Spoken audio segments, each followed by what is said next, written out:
On this episode, we jump back into politics with a look at what each major party is offering citizens in the upcoming election. So if you want to know what choices Thai voters will have when they head to vote, you'll love this episode of the Bangkok Podcast.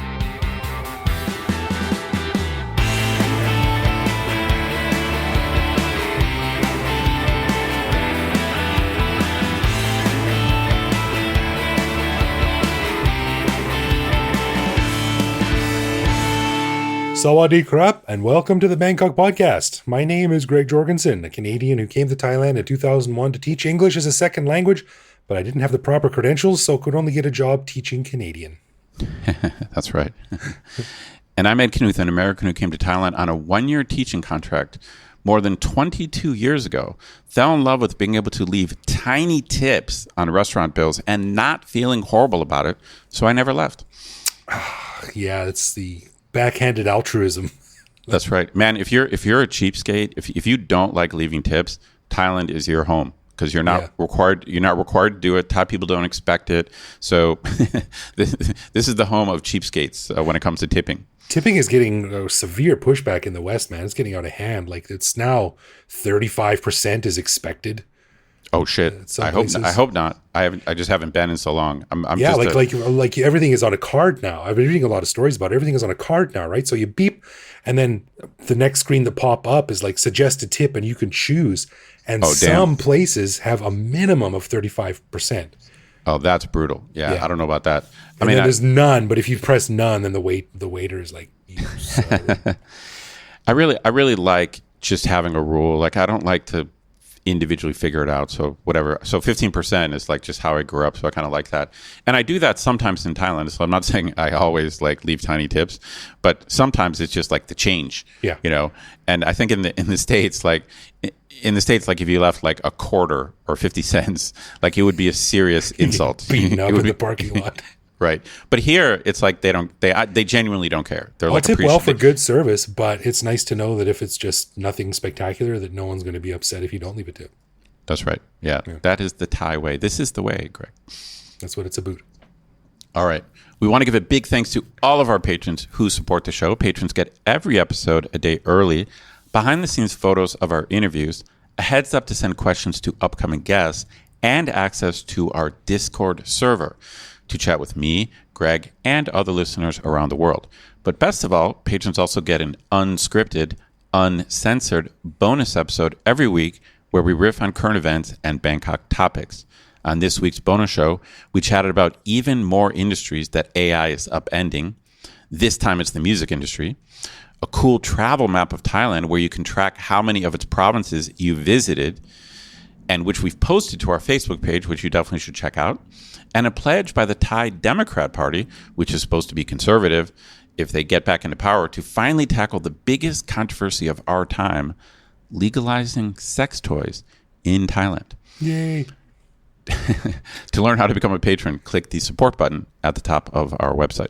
Had to moderate my excitement there. Not too crazy, but it sounds like a step in the right direction. All right. As always, if you have a comment, a show idea, or just want to say hi, head to bangkokpodcast.com and click the little microphone button on the bottom right to leave us a voicemail that we'll play on the show. So this episode can be seen as sort of an in-spirit sequel to episode 33, where we talked about the recent history of politics in Thailand, because today we're going to be talking all about the upcoming election. Now, when it comes to Thai politics, I am, as the kids say, a mega dunce. But our friend Ed here splashes around in the weeds of Thai politics all the time. So today it's all about Ajahn Ed giving myself and other like-minded listeners with only average knowledge of the parties a primer on the platform of the 6 major political parties in Thailand who are vying for dominance in the election, which will be held on May 14th, 2023. Not only because it's good to know this stuff, but this election is shaping up to be quite a consequential one for the future of the country for reasons that we will get into. Now, Ed, like I said, this is all you. This is your wheelhouse. So you're going to lead us through what the parties stand for, what they're offering, what it means. School us, baby. Off we go. All right. All right. Well, first, I'm going to begin with a caveat, which is I am not an expert in Thai politics. I'm supposed to be an expert in American politics, but I feel weird even saying that. But I do try to keep up with Thai politics. I've read a few articles about the upcoming election, and I'm, of course, familiar with Thai political history since you and I have lived here. So I just want to say a couple of things up front to give us some kind of framework. So those of you who listened to our show a couple of weeks ago, that's episode 33. 33. Yeah, we did do a history of kind of the red shirt, yellow shirt struggle, what Thai Rak Thai is, who the Shinawats are, because the heir to the Shinawat political family is, of course, the candidate for the Pheu Thai party, and right now leading in the polls. So we're kind of caught up in that respect, and I think I'll just repeat what I said in that show, is that I think a lot of people, after the 2014 coup and then the aftermath of that, they really thought, okay, the country has now turned a page on the red versus yellow shirt thing, that now there's going to be some kind of new game with new players. And of course, eventually we saw some new parties like the Future Forward Party. I think people expected that maybe the Shinawat clan, that dynasty maybe was over.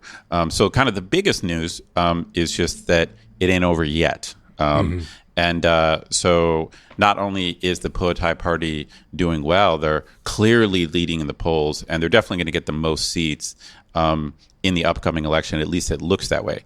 Now, just because they get the most seats, it doesn't necessarily mean they'll be able to form a government. It's complicated.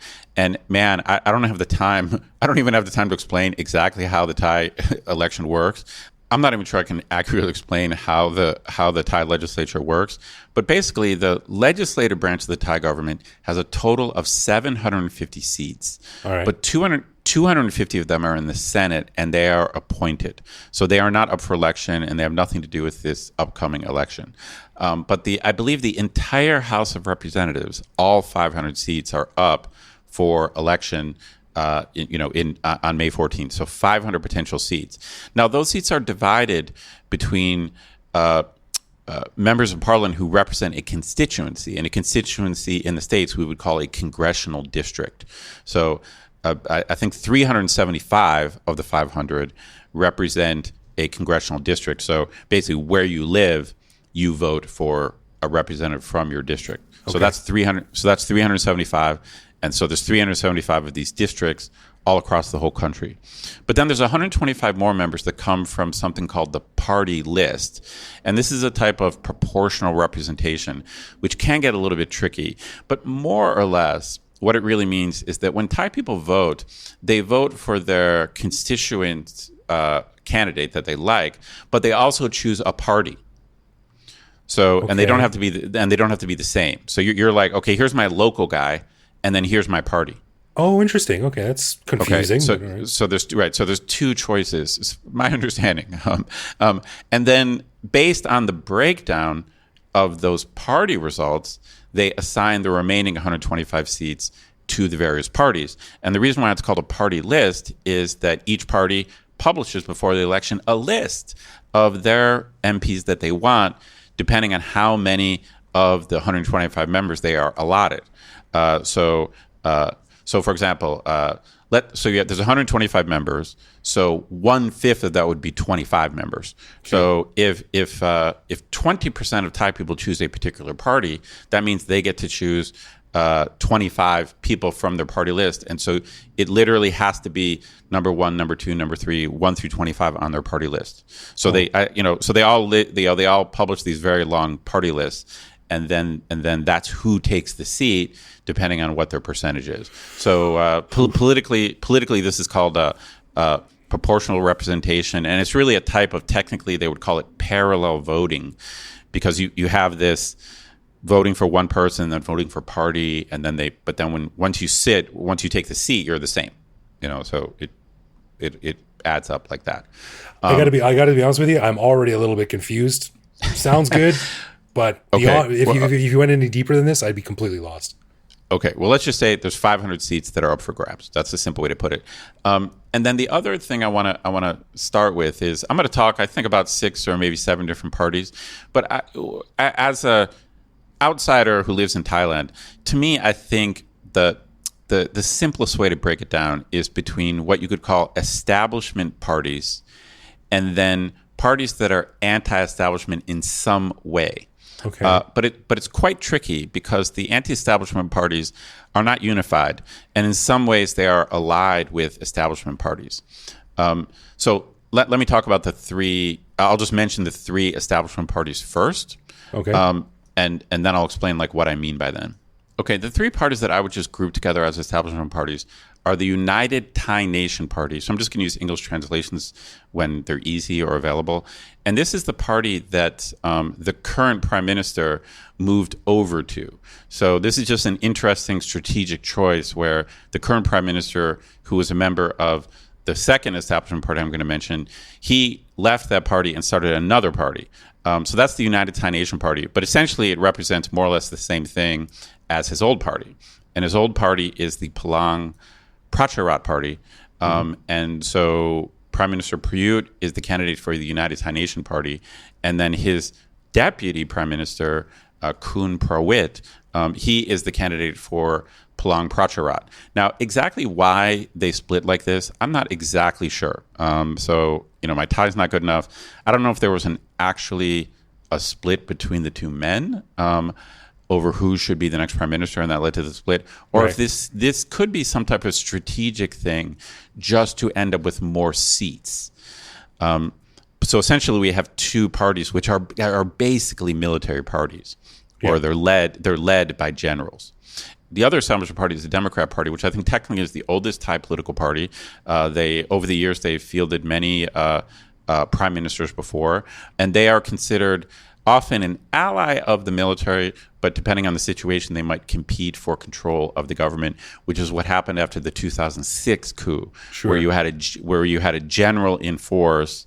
You had an election where there was no dominant party, and then a coalition was formed, and it turns out a Democrat, Kun Abisit, became prime minister from the Democrat Party. Right. So those three, I think, represent the establishment, and that just means the traditional ruling elite. So it's a combination of the military, and then the Democratic Party tends to represent the kind of upper middle class and above, especially from Bangkok, but also in the South. So the traditional Democrat strongholds are wealthier people in Bangkok, and then in the Thai South. And then I'm going to talk about, there's actually something around 10 relevant parties, but that's too much for us to talk about. So I'm going to talk about three parties that are anti-establishment one way or the other. Okay. The most important one is the Pheu Thai party, and this is the party led by the daughter of Thaksin Shinawatra, who kind of very fascinatingly is in an advanced stage of pregnancy and is going to give birth like any day now. So it's kind of fascinating. So she is the candidate for prime minister. It's unclear whether she will become the prime minister, but she's literally been campaigning, and then she's like, all right, I got to stop. I got to go to the hospital. Jeez. So has she come out and said that she's the candidate for the prime minister, or is it she is the party's choice that they put forward for the direct vote. Okay. So they have someone else who is number one on the party list as well. And that guy, the guy who's their number two in the polls, is ranked number 4. So she's by far the number one choice of Thai people right now in just surveys. But their second choice is number 4. So you have essentially an heir to the old political struggle in the Pheu Thai party that is now leading in the polls. Now, they're likely to win the most votes, but whether they will end up getting enough of a coalition to choose the next prime minister is unclear. So just because you win or get the most votes, that doesn't mean you get to become prime minister. In other words, the parliament, once the parliament is set, then they vote on who the prime minister is. Okay. So probably the Pheu Thai party candidate, Paetongtarn Shinawatra, she's going to get the most votes of any candidate in the election. It really appears to be that way, but that doesn't guarantee that she'll get to become the next prime minister. So why are they anti-establishment? Because this is the party of Thaksin Shinawatra and then Yingluck Shinawatra that both were overthrown in coups by the military. So basically, essentially, they are the enemy of the two military parties, but also the Democrats to some extent. And so they represent largely the northeast of the country. Yeah. So, and the interesting thing about every Thai election since 2000, every single one, the Pheu Thai party, or its previous incarnations, has easily won. They've got a landslide vote. Easily won. So this is the irony of Thai politics and the irony of Thailand, which likes to call itself a democracy, which is that the party that has won for 20 years, one way or the other, they always end up getting thrown out of office, either by the military or by the courts. But they haven't lost an election ever, because it was a new party created by Thaksin Shinawatra, and they've never lost an election, and they're not going to lose this one either. That's so interesting, and I think it's really important that people understand that. Like when you say it like that, because again, this is what we touched on in our previous episode 33 about when you've been here for as long as you and I have, it just sort of fades into the background. But when you say that this one political party has won every election for the past 2 decades, but has always been removed from power illegitimately in the coup or by some hinky sort of backroom deal or something of very suspicious methodologies, that's pretty shocking. And I think it goes to show just how sort of precarious Thai politics can be. For sure. No, the establishment here is the establishment. And, the bottom line, elections are supposed to change things, but the bottom line is the establishment here doesn't want things to change. So they say they're in favor of democracy, but if their candidate doesn't win, then they typically eventually find some way to get what they want. And we'll see if things... It reminds me of a few other places around the world. Right. Really. Well, we'll see if things are different. Every new generation, every group of young people says, things are going to be different for us. So we shall see. So we have Pheu Thai, which I would call anti-establishment, but we also have the Buom Jai Thai party, which it's a little bit tricky to call them anti-establishment because they do ally sometimes with... They are an older party, and they do sometimes ally... Actually, generally, I think they do ally with the more conservative parties. But what makes them unique is that they are led by the current health minister, Kun Anutin, who now is famous / notorious for promoting cannabis deregulation. So Buom Jai Thai, kind of the way that they got the seats that they have right now, is really pushing cannabis legalization. So you can think of them as the weed party. Now that's their general image. Now, I'm going to run through some policies in a minute, but I'll just make this point right here. Even the Buom Jai Thai party, the weed party, is now saying they do not support recreational weed. So it's like every party now has kind of backed away. It's just so, again, you and I have talked about it many times. No one really knows where the laws are going to end up here. But as far as I can tell from my research, there's no major Thai political party that wants recreational weed. So there's going to be some re-regulation. Whether that re-regulation might end up being a joke, we'll see. We'll just have to wait and see. Interesting. Okay. But the third party that I would call anti-establishment is the Move Forward Party, which is the successor to the Future Forward Party. And of course, back in the day, we interviewed Kun Taupipop, Mr. Craft Beer himself, who was a member of parliament from the Future Forward Party and now is a member of parliament for the Move Forward Party. If you're Thai, get out and vote for Taupipop. He's our pick. From the Bangkok podcast, he gets our endorsement. Any guy who enters politics for the sole reason to make his own beer gets our vote. And he's just a genuinely nice guy who seems to care a lot about the people he represents. Heck yeah. So why is the Move Forward Party anti-establishment? Well, for one thing, they really tried as hard as they could to turn a page on the Thaksin era. That was kind of their calling card. They wanted to get away from T-shirt colors and red versus yellow, and then there were blue shirts for a while. And their whole thing was, we're new, we're younger. In this case, they were headed up by a wealthy guy from Bangkok who was going to be progressive. Like typically, if you're from a wealthy family from Bangkok, then you become a Democrat. That's the rule. Them's the rules. I don't write the rules. Them's the rules. But the Future Forward Party and now the Move Forward Party, they really tried to present themselves, hey, we're not following the old rules. We are new school. This is a new time period. And they're very progressive. And they are quite, in many ways, they are more progressive policy-wise than the Pheu Thai party. Like a lot of people from Bangkok think of Pheu Thai as these radicals, like socialists, like pro-farmer kind of thing. And in some ways they are. Like, they're certainly the most populist in terms of handouts. But the Move Forward Party is more aggressive when it comes to things like reforming the lèse-majesty laws. Like, they actually go there delicately, very delicately, as you must in Thailand. But they actually say, like, the lèse-majesty laws should be reformed. The role of the military in Thai politics needs to be reformed. So they I wouldn't say they're treading on dangerous ground, but they really present themselves as progressive. I mean, literally, that's their name, Move Forward. They've got pretty bold plans for changing the way the Thai government works. Right. But they're not based in the Northeast. They're primarily based in Bangkok, but they have fairly broad appeal. So there's a lot of Thai people just around the country who they want to move on. It's a little bit, there is some comparison to the U.S. where right now, Biden has announced he's going to run and Trump is the leading Republican candidate. And like everyone in the country is like, no, God, like not again. Like not Trump versus Biden. Like just give me someone else, Please, so it's anyone. like Americans want to turn the page. Well, a lot of Thai people, they want to turn the page. But here's the thing. Pheu Thai is crushing the polls. So when I say a lot of Thai people want to turn the page, guess what? A lot of Thai people are like, hey, we liked what we got under the Shinawatra.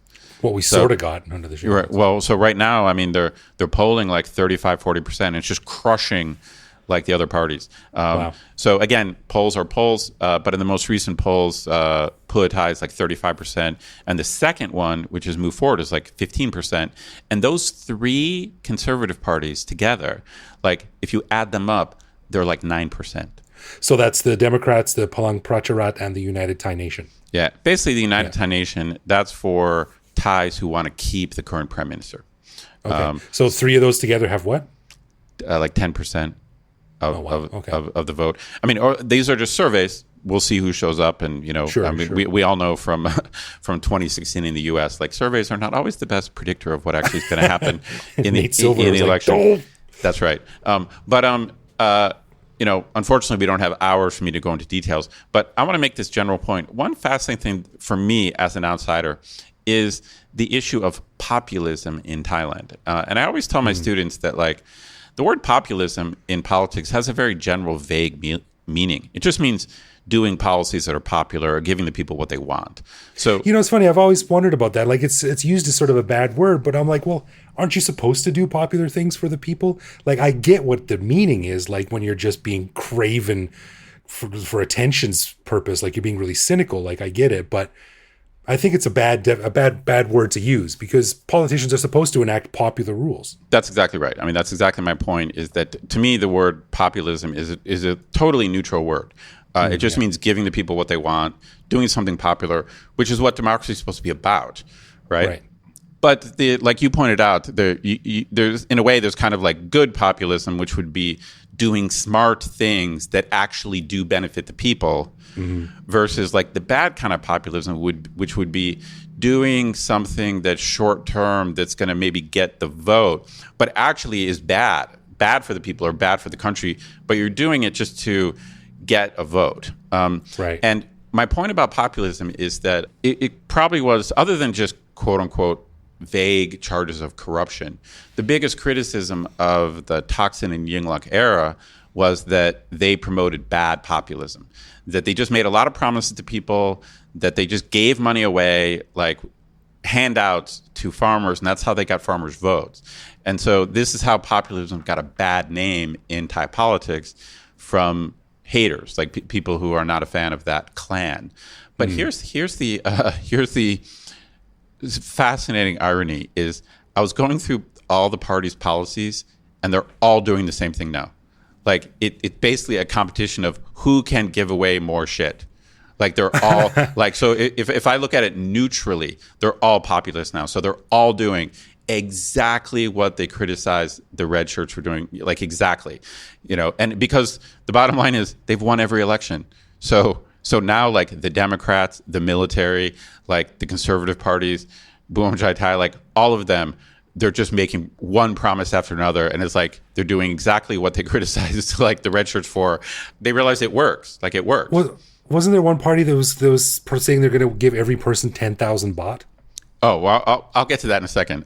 Okay. Actually, we can talk about it now. But the bottom line is every party is making like fairly bold claims about like increasing the minimum wage or like more benefits for like retired people or guaranteed jobs. I mean, so you can just, I'm not going to go through the details, but just party after party, I wouldn't say it's all handouts, but it's handouts, man. It's like, as we discussed in our bonus show, the Democrats are saying they're going to legalize sex toys. There you go.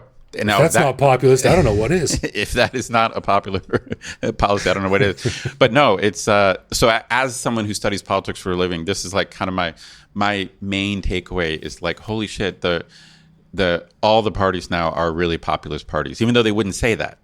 If you ask them, populism is evil. But yeah, our plan is to give everyone like $500. We're just going to hand it to them.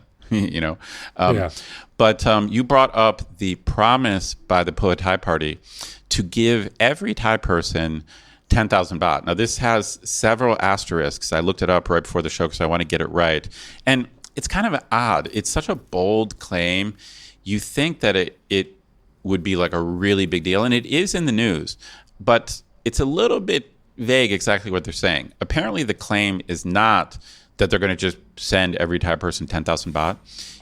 They basically have a plan to create, and this it makes me choke to say this, but they want to create a Bitcoin, a digital currency, which makes me gag, and then they're going to issue 10,000 baht worth of the e-coin they create, and I think it's going to go not to every Thai person, but like everyone 16 and over, which is still probably 40 million people. But essentially, it's digital currency. So they're just going to, you press a button on a computer and boom, guess what? Now you've got this e-coin in your account. But here's the interesting thing. They have restrictions on how the money can be spent. And it's kind of goofy. And I'm like, I don't understand how this possibly could work. But it's something like, again, I don't have the page right in front of you, but it's something like, the money has to be spent within like 10 kilometers of where you live. Oh, okay. They're basically giving you like a Starbucks gift card, but it's got right. It's on a local region locked. That's right. It's meant to like promote local, the local economy, and they've got a whole bunch of different rules about what you can buy with it. So it's not as quite the handout as it seems. But it's not something I think that most economists would think would be a good idea because it's still supposed to be quote unquote worth 10,000 baht. Economists in general, although there's exceptions, they're not big fans of just essentially kind of printing money and just kind of like dropping it from helicopters. Although some people think that's a good idea, like maybe in a depression, like kind of John Maynard Keynes kind of stuff. But in general, when you just give people money, it just causes inflation. But Pheu Thai is like they're not foolish. Like a policy like that, it sounds foolish, but they have a lot of smart people working for them. So I read an article where they were talking about, no, this is to boost like the digital economy, to boost something like Bitcoin, and so they've got responses to this idea that this is not going to cause inflation because it's got these restrictions put on it.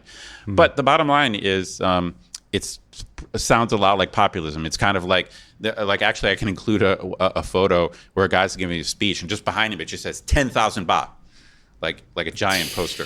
That's a pretty popular suggestion. And then like the truth is, it's like there's like *1, *2, *3, *4. Is the actual truth. Do you remember that old Saturday Night Live commercial with Mike Myers for Happy Fun Ball?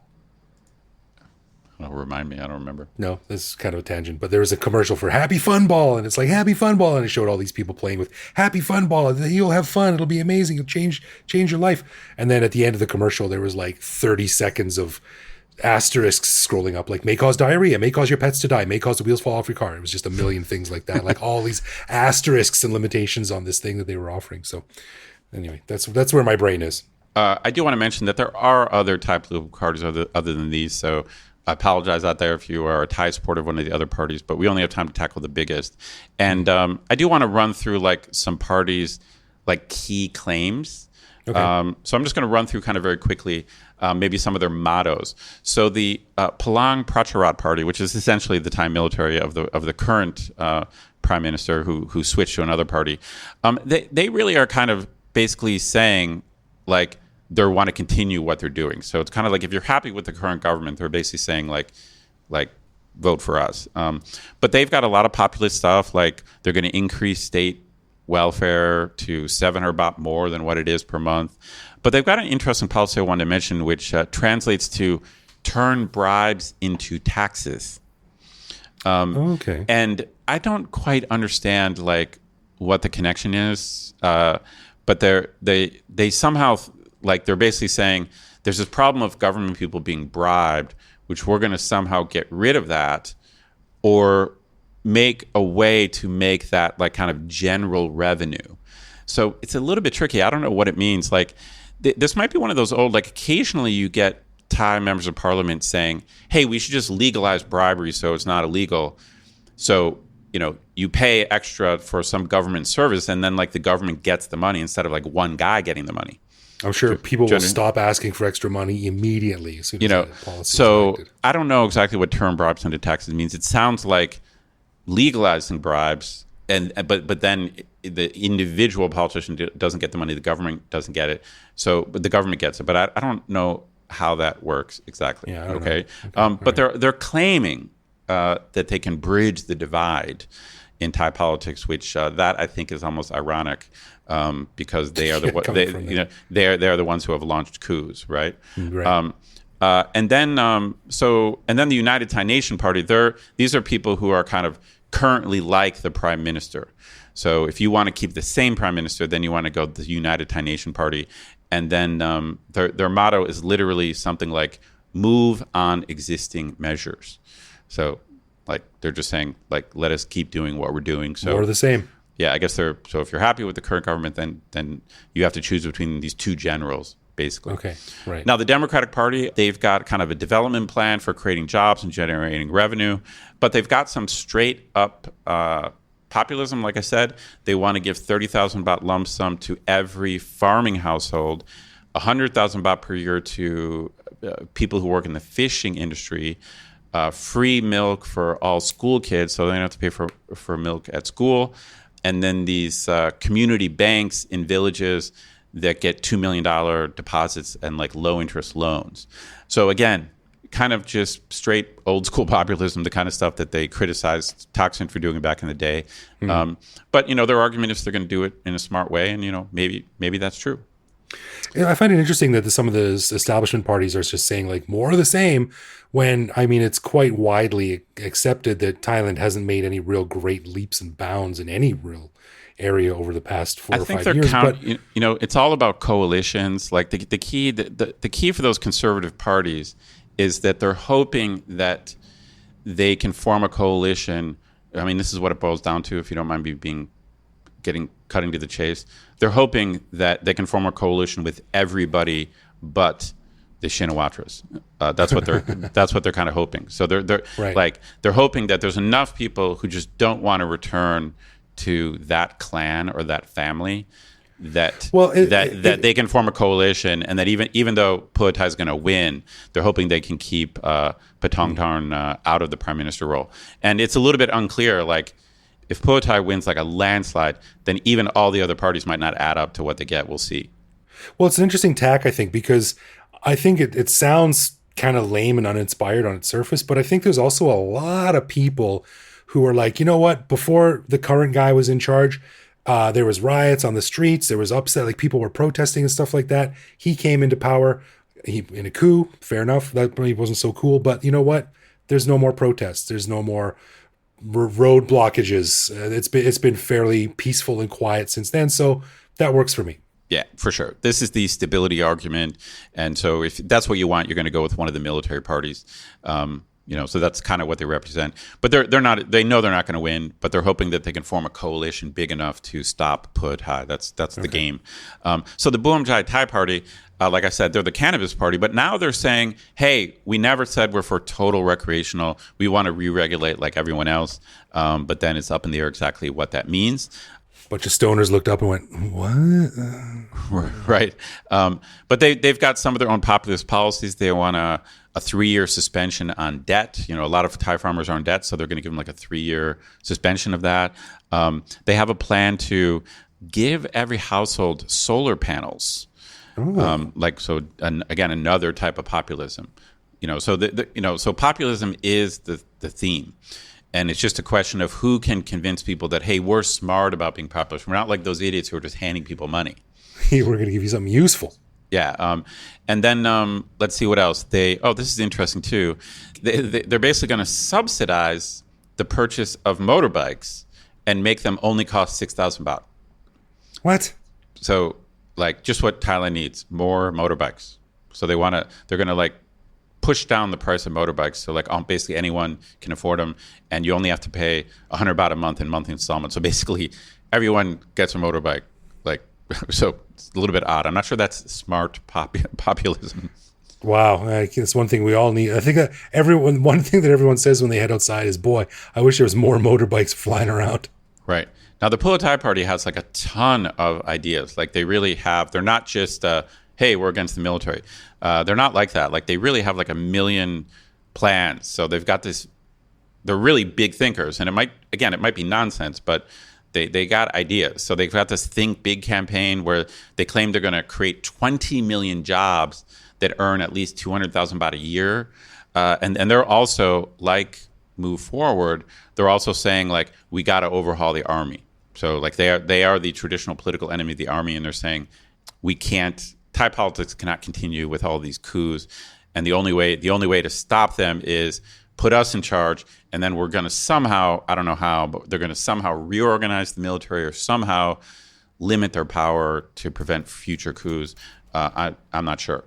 This is really just touching on it. They've got like, they're going to increase like universal health care. Because now there's fees associated with the health care, and they're going to make it like totally free. And they've got this whole soft power plan to like project Thai politics throughout the world. So pretty bold plans. And last, we got Move Forward. Like I said, I think they are very progressive. So if you ask me which party was the most economically left, it would be tough because Pheu Thai is more pro-farmer, but Move Forward kind of presents themselves as like true progressives. And they really want to change the role of the military. They're the only ones talking about like maybe reforming like lese majesty laws. And they talk a lot about social inequality. And I think this is how they're trying to get maybe former Pheu Thai voters. Like in the past, like Pheu Thai was the party of poor people. But right. like we said, a lot of Thai people want to maybe move on from the red shirt, yellow shirt thing. So the Move Forward is, I think, kind of borrowing some of their rhetoric. And they talk a lot about how unequal Thailand is. So even though they're a party based in Bangkok, led by wealthy people, they actually borrow a lot of rhetoric from like kind of the lefty kind of socialism sounding kind of stuff. They're stealing a little bit of the Pheu Thai message. But it's tough. I mean, so my final take is like you, I just don't see how it's good for Thailand to keep the military in charge. Maybe they're not bad at like freezing things.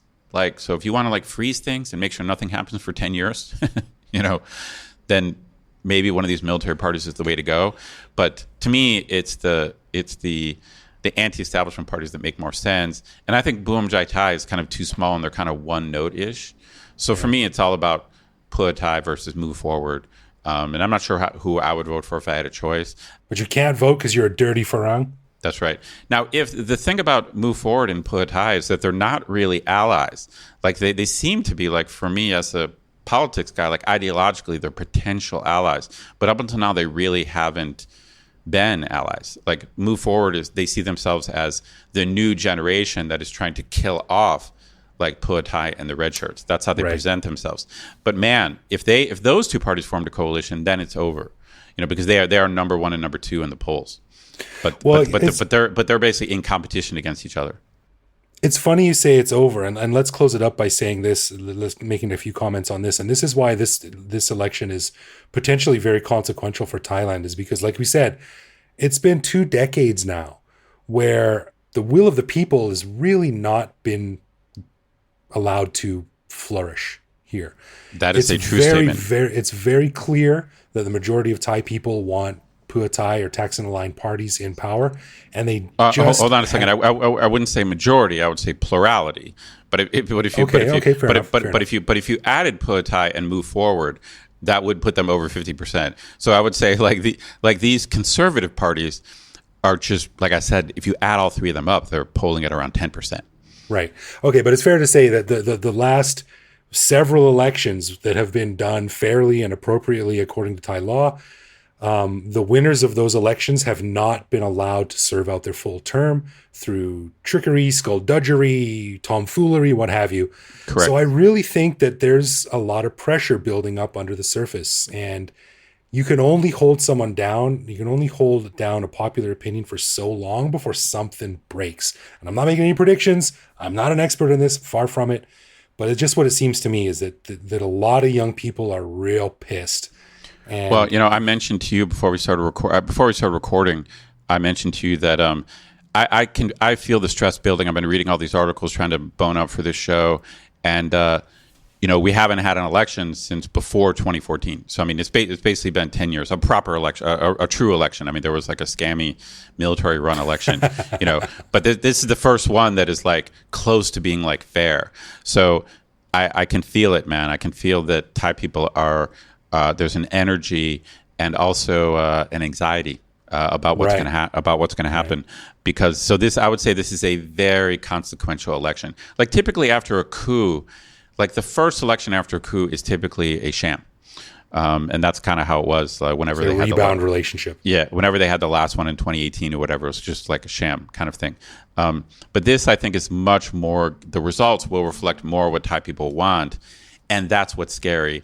Because there is an elite in Thailand that whether they win or lose an election, they don't want to let go of power.